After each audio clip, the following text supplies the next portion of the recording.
Yeah, thank you very much for having me here in this opening event as well. And yeah, I think my role here is probably to describe how the discipline of bioethics might contribute to the vision and mission of the Quest Center. And I thought I will do so by primarily introducing three types of, let's say, bioethics scholarship, three types of how bioethics work in practice.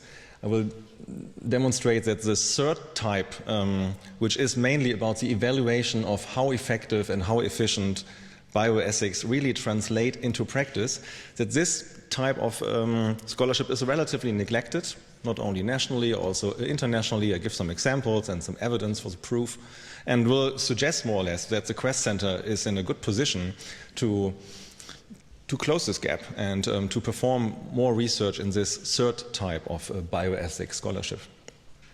And I will give some examples of how this might look like. This is my how-to part. So I start with this differentiation of three types of what bioethics can do, what they do. And I start very basic here to say there is a general idea of translational research, and if you ask what is translational research about, they might say very basically, our overarching goal is to generate value for science and for society. We generate value for science if we publish our studies from a research project, so we inform other researchers, they continue to design their studies, and maybe the body of evidence ultimately will lead to some improvement of healthcare. This is then the value for society. But there is the overarching goal of value. And then you might say, okay, do it, what you wait for. This is what we all want to have. Value is good. And then translational research might say, okay, there are some challenges because for doing our research, we have to harm animals and we have to harm humans as well. At least we pose them at risk in clinical trials. We have to harm animals in a certain way in animal research. We have also data safety, confidentiality issues going on in big data research based on biobanking, clinical data warehouses like in medical informatics. And we therefore think to generate the value, we first have to convince trial participants, but in general, the society in general, that what we do here is done in the best way. We have to develop ethical principles that govern our research, not because we want to generate value, everybody would accept this, but we need to develop ethical principles on how we deal with these morally sensitive subjects in our research. And I will not introduce these ethical frameworks that have been developed over the past decades. I assume that most of you have heard of them. Those who deal with animal research know that the overarching framework is a 3Rs approach, which means that we have to look for replacement of animals, and if we cannot replace, we have to reduce and refine experiments, reduce the number of animals used. And if you go to clinical research, you have heard about the Declaration of Helsinki and other laws and guidances that guide clinical research. They want to have an informed consent before study participants enter the trial. We would like to have risk-benefit assessment, which is my RBA here. Ethics committees, regulatory authorities do a risk-benefit assessment prior to conducting clinical research. And some relatively new concepts emerged within the past decade for big data research. We have heard about broad consent already and the ethical principles of not only building biobanks and data banks, but also allow access in a meaningful way. It's also an ethical principle. Then there are overarching principles that apply to all areas of research, like scientific integrity principles. We heard about them. Don't plagiate, don't manipulate data. In Germany, we rather use the term of gute wissenschaftliche Praxis, good scientific practice, but internationally I would say that the term scientific integrity captures these types of ethical principles. And last but not least, I would say that generating value is not only the goal of translational research, it also becomes an ethical principle. You go to one of these authorities and say, look, I would like to harm animals. And they will say, no, it's not allowed to harm animals. They say, yeah, I do it only because I would like to generate value. And I have to have both. And then they will say, okay, if you generate value, it might be allowed to harm humans or animals in research. But at the end of the day, of course, it's only allowed if you really generate the value. Generating value would not mean that you come up with positive results. It's just to publish, to disseminate your results, because otherwise you have only harmed animals and humans and didn't generate that value, and this was not our deal. You promised to gain something like this, so you have to finally do it.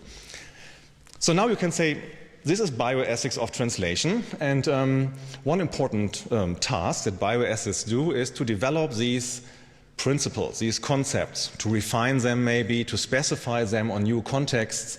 Now people think about what are the particularities with clinical trials that use genome editing technologies. Are there some fine-tuning needed for risk-benefit assessments? This is an important task of where bioethics jumps in.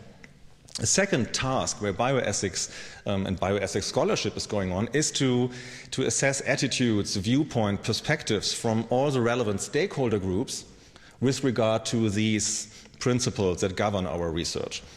I give you some examples here for the concepts, for example. Here's a very typical paper for the first type of work, right? These guys asked, should donors of biomaterials be allowed to give broad consent to future biobank research, a question that was asked 2006, a decade ago, and they then argue, after giving you arguments for and against, they said, in conclusion, it should be recommended, provided that we have several safeguards in place. This is a very typical way of, extremely simplified here, of course, of how conceptual work functions. It's an important thing. We need such argumentative papers. Here another purely conceptual paper. Two people investigated or did a moral assessment of the new European directive for how to regulate animal research, and especially looked on the concept of upper limits of pain and suffering in animal research. Also a conceptual work, important work. Then the second practice of bioethics is to do, as I said, stakeholder research, attitudes research. There have been many studies that investigated stakeholder perspectives on biobank-based genomic research. They asked things like, do you think broad consent is okay? They asked it maybe patients, they asked ethics committees, researchers, do you think broad consent is a good ethical principle? Or they asked, what do you think, how should we report incidental findings? What are your viewpoints on it? And we need this kind of information to develop sound and also evidence-driven normative recommendations. But it's still something, maybe a second example is here what we did recently. We heard about the issue of maybe we need more registration of animal studies, but currently animal study registries are not an obligatory thing that we have to fulfill. We have study registries for clinical research, but they are not so much obliged currently for animal studies.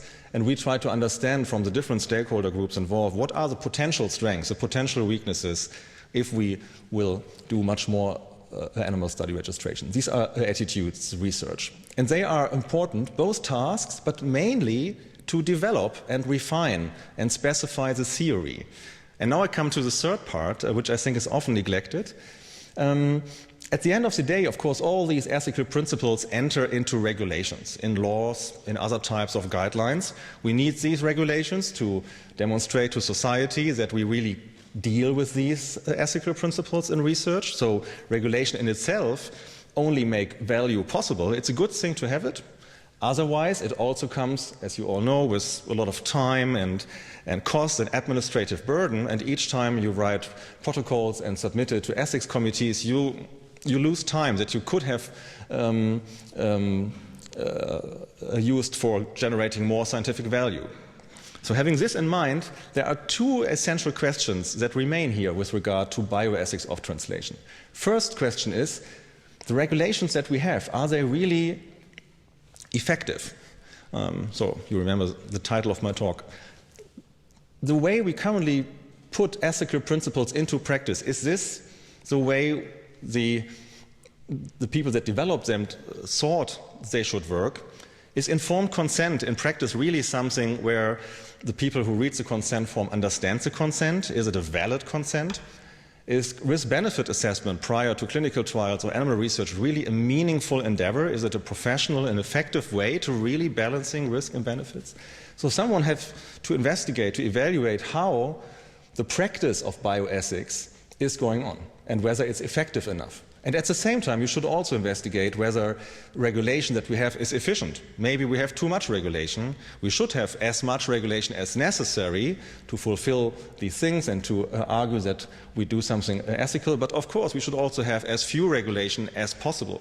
And we have to study the practice of regulation to understand where we can maybe also reduce regulatory burden. This is the third type of how bioethics works in practice. And I said at the beginning that I would argue it's often neglected to do this part. The bioethics community often doesn't invest time in the evaluation of the practice, and other disciplines not so often do it, especially not for these more narrow normative principles. I give you an example for how this looks like in biobank ethics, for example. We did a systematic review. It's not published yet, but it's finalized. Believe me that these are the true data. We did a PubMed search to identify all references that deal with biobank ethics. We found a little bit more than 900 references over the past decades, a little bit more. And you see the proportion of the three types of bioethics practices, right? 2/3 of all papers, a little bit more than 600, deal with conceptual work, important work, of course. A little bit more than 200 deal with attitudes research, ask all the different questions about how are incidental what do you think about all these ethical principles, how should we apply them, and only 38 really investigated how consent forms are currently used, whether people understand it, whether biobanks have access policies or not, whether how incidental finding reporting is going on, and whether it's going on in a good way. I don't know. I don't think it's the same pattern for animal research, for clinical research ethics, but I would argue it's relatively close. You have a very dominant way of conceptual work. Empirical research is going on, but rather this kind of attitudes research and very few evaluative research. So I come to my how-to part. I give some examples for all the three disciplines there, for animal, big data, and clinical research. And of course there are more, but I try to just trigger you a little bit and to make you understand that these kinds of studies are possible, and it doesn't need to study philosophy to do these kinds of studies. I start with the biobank issue here, with the broad consent documents. A group at Duke University around Laura Besco, Kevin Weinford did a lot of studies about how well we can really implement broad consent forms into the practice. And I choose this example because it makes clear that you can really engage into win-win situations. What they tried here was the following. They saw that the existing consent forms for biobank research are often lengthy and complex, difficult to understand. They proved how well potential participants in biobank research understand the consent forms. Many had difficulties. So they said, how can we make this procedure more effective to gain a better valid consent and make it more efficient at the same time? We have to try to simplify consent forms, but at the same time test whether participants understand the content now maybe even better, and whether people are maybe even more motivated to read the more simplified consent forms. And they did some empirical work about this and demonstrated how one could develop in a meaningful way a simplified consent form and prove that it's more effective and maybe even more efficient. For animal research, I would like to make clear that a lot of people are probably doing something that I would classify at this third type of bioethics when they try to improve the practice of the 3 Rs, right? I mean, papers like this from organizations that deal with animal welfare, they make contributions on how we can further improve good practice for animal welfare. And ethical review bodies. And with all the recommendations that they make for these different fields, they of course try to improve the practice of 3 Rs. And this is then something that you could also a little bit classify as a bioethical practice. You try to make the ethical principles, the 3 Rs, more effective in practice.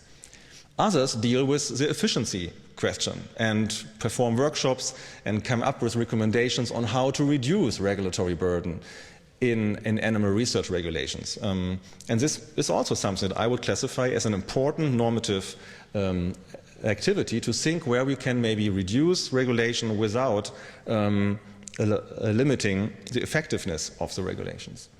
Just to give you two examples to say that bioethics in the third way is, of course, something that needs interdisciplinary work.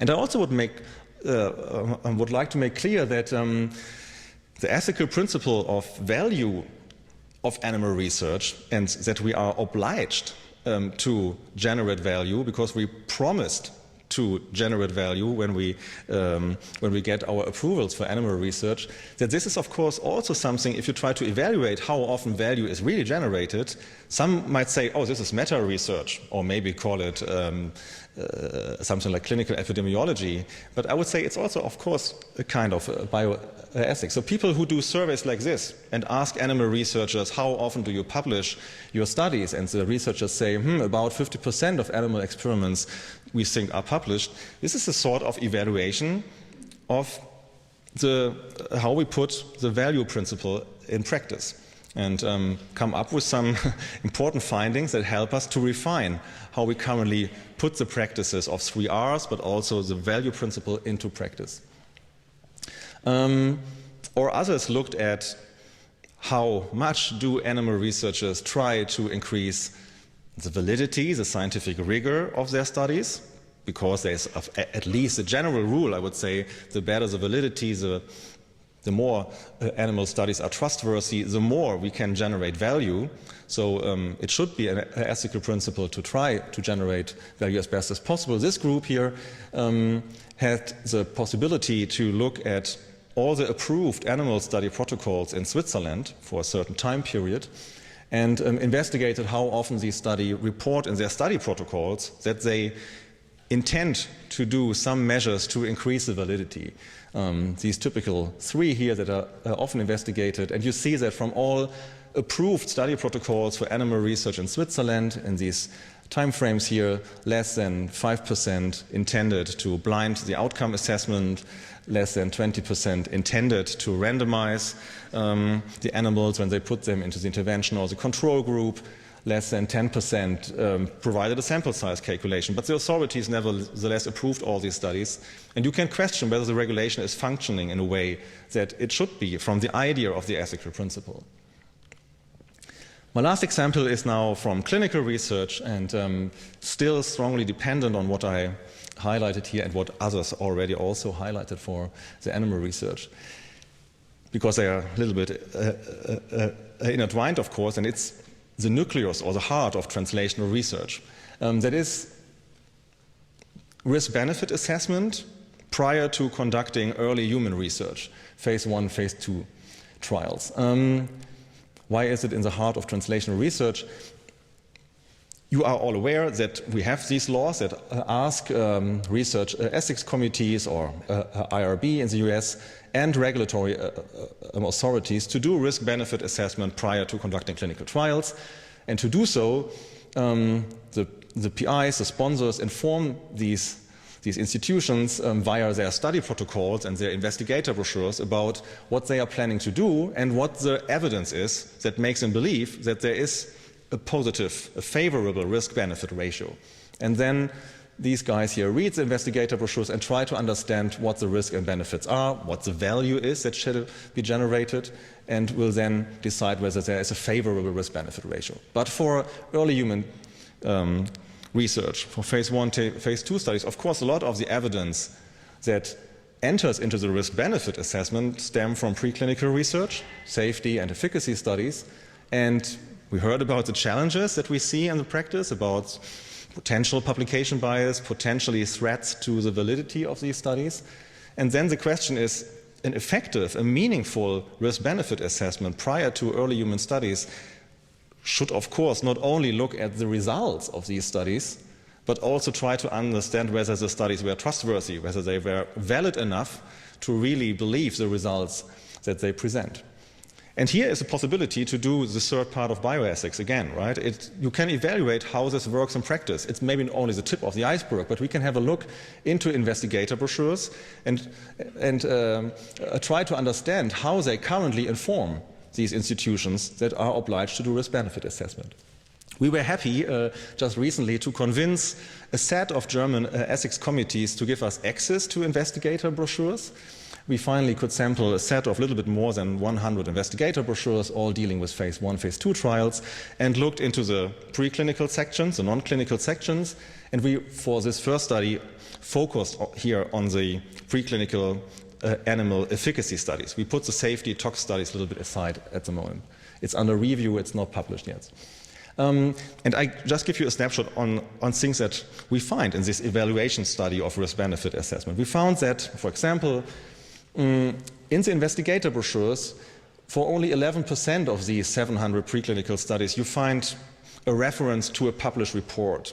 At the IB level, this means that over 80% of our IBs only reported preclinical animal studies without any published reports. Why is this important for risk-benefit assessment? It again proves that the evaluators, the ethics committees, the regulatory authorities are really the first people who see the animal studies. They cannot say we just look on the results. They have to prove whether the studies are valid enough to consider the results. There has no peer review process going on with regard to the studies that are put into this. And therefore they need information about what practices did the researchers, the animal researchers, address in their study designs to address validity threats. And when we look at these three practices that we are often think about, we see it's even worse than in the study protocols studied by the Swiss group. Right? For the 700 preclinical efficacy studies, we never found a sample size calculation in the investigator brochures. We found it never reporting that the outcome assessment was blind, that randomization was reported in 4%, and even the sample size was only reported in 1/4 of the cases. Last but not least, we also found that the positive outcome was the primary or the most often outcome in these 700 studies. At an IB level, it means that over 80% of all IBs only presented positive outcomes for their preclinical study. This can be, right? Some people might say, of course, this should be like this because nobody would do a clinical trial if all the preclinical studies were negative.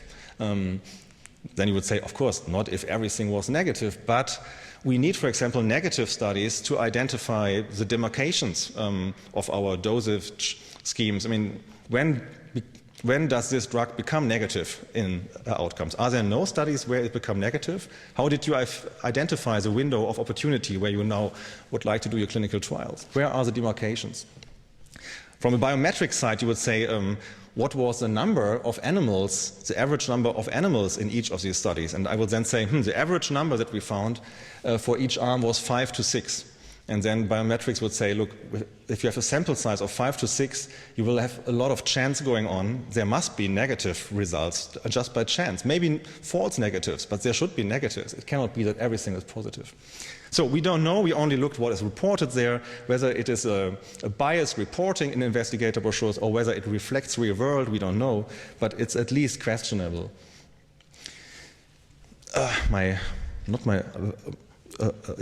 Almost my last slide. So to see what we learn from these evaluation studies, we can then make maybe some very descriptive, basic recommendations to say, of course, just simply better structuring IBs, being more transparent about the presentation of preclinical studies might make the risk-benefit assessment more effective and more efficient.